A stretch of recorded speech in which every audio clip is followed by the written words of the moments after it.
నేను 2015లో హైదరాబాద్ వచ్చానండి. సో, నేను ఆల్మోస్ట్ ఇప్పుడు ఇక్కడ 10 ఇయర్స్ నుండి ఇక్కడే హైదరాబాద్‌లోనే ఉండిపోతున్నాను. మేబీ కరోనాకి గూడా నేను ఇంటికే పోలేదు. నేను హైదరాబాద్‌లోనే ఫిక్స్ అయిపోయాను. ఆ టైంలో గూడా సాలరీలు బానే తీసుకుంటున్నాను నేను. ఇది కరోనాలో గూడా. సో, అయితే పాయింట్ ఏంటంటే నేను చాలా చూశానండి. చేతిలో రూ. 10 ఉన్న రోజులు చూశాను. చేతిలో 10,00,000 పెట్టుకొని తిరిగిన రోజులు చూశాను. చేతిలో మరీ లక్షలు ఒక్క రోజులో స్పెండ్ చేసిన రోజులు చూశాను. ఆకలి కోసం ఏడ్చాను. ఆహ్, గర్ల్ ఫ్రెండ్స్ విషయంలో ఏడ్చాను. ఇంకా ఆల్మోస్ట్ నేను చూడనివి అంటూ ఏం లేవు. పెద్ద పెద్ద బంగ్లాల్లో ఉన్నాను. చిన్న రూముల్లో ఉన్నాను. మన బ్యాచిలర్ అంటే తెలిసిందే కదా! ఒక రూమ్‌లో 7, 8 మంది ఉంటాం. కానీ ఒక్కరోజు కూడా అందరం కలిసేది ఉండదు. ఒకరోజు వాడు డ్యూటీకి పోతాడు. ఒకరోజు ఈడు డ్యూటీకి పోతాడు. సెలవొస్తే వాళ్ళు బయటికి పోతారు. సో, కలిసేవాళ్ళం కాదు గానీ, ఒక్క రూమ్‌లో 8 మంది మాత్రం పేరుకుండేవాళ్ళం. కానీ నిద్రపోయే టైంకొస్తే ఎవరు ఏ టైంకొస్తారు, ఎవరు ఏ టైంకెళ్తారో అసలు ఏం తెలీదు.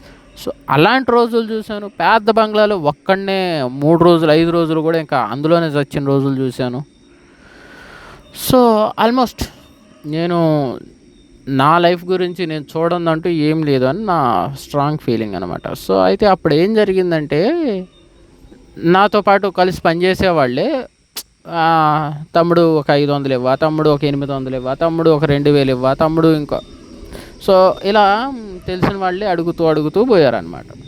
సో, మనకు గూడా పెద్ద ఖర్చులేం లేవు. మన తిండికి మన శాలరీలు. సో, నో ప్రాబ్లమ్ అనుకోని ఈచుకుంటూ పోయాను. కానీ ఒక్కరోజు ఏదో విషయానికి నాకే డబ్బులు అవసరమై ఇచ్చినోళ్ళకే ఫోన్ చేశాను. "అన్నా ఇది ఏందన్నా పరిస్థితి మరి ఏమైనా ఇవ్వగలవా" అని. అంటే మనోళ్ళు చెప్పే మాట ఒకటే. నేను యాడికి పోతాను తమ్ముడు ఈడే ఉంటాను కదా! ఇస్తానులే రేపు శాలరీ వచ్చాక ఇస్తాను. లేదు రేపు బోనస్ వస్తది అప్పుడు ఇస్తాను అని ఇయ్యే పులిహోర మాటలు చెప్పేవాళ్ళు.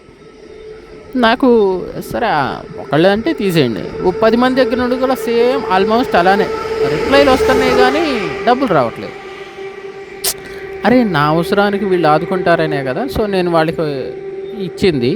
కానీ ఈరోజు చూస్తే వీళ్ళు ఇలా హ్యాండ్ ఇస్తారా? అసల మనం ఎంత ఇచ్చామో చూద్దాం అని చెప్పేసి ప్రతి ఒక్కళ్ళకి అంటే నేను ఇచ్చినోళ్ళు, లేకపోతే నేను ఇవ్వాల్సినోళ్ళు అని లిస్ట్ రాశాను. నేను ఇవ్వాల్సినోళ్ళైతే అసలు లేరు దాంట్లో. కానీ ఇంక నేను ఇచ్చినోళ్ళది ఇంకా వాళ్ళు 200, వాళ్ళు 500, వాళ్ళు 300 అని ఈ లిస్ట్ మొత్తం తీస్తే ఇంచుమించుగా ఆ రోజుల్లోనే అంటే 2015లోనే 80,000 ఎళ్ళింది. నేను షాక్ అయినాను.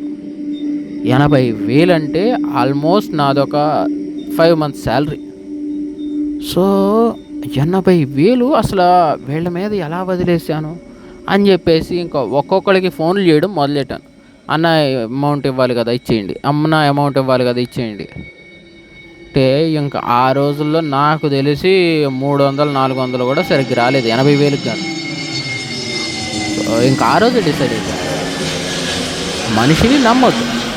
ఎవరికైనా డబ్బులు ఇచ్చావో నువ్వింక మర్చిపోతానంటే ఇచ్చుకో.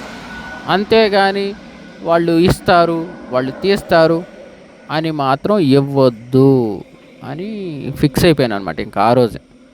సో, ఆ రోజు నుండి నేను మనుషుల్ని నమ్మడం మానేశాను. నేను మనుషులకి డబ్బులివ్వడం అసలు మర్చిపోయాను. ఇస్తే కూడా దానం కింద ఇచ్చేస్తాను. వాడు మళ్ళీ వాడికి ఫోన్ చేసి "అన్నా నువ్వు నాకు డబ్బులివ్వాలి గదా" అని ఆ మాట రాకుండా ఇచ్చేసాను. వాడు మళ్ళీ వెనక్కిస్తే మళ్ళీ నన్ను అడిగే ఛాన్స్